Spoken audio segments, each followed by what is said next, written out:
In this video, we will see how to use the subscription service in OpenKM to receive automatic notifications for changes in documents and folders.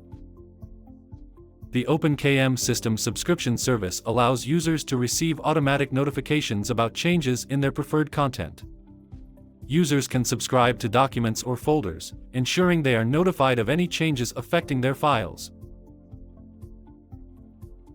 To demonstrate, users can navigate to the dashboard area and view their subscribed documents. Indicators will show which files they are subscribed to, and they can access them directly from the dashboard. Similarly, users can subscribe to folders and access them just as easily.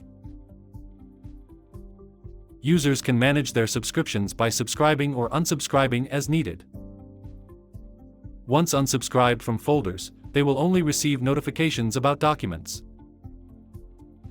For more information or any questions, feel free to contact us through our website form or via our social media.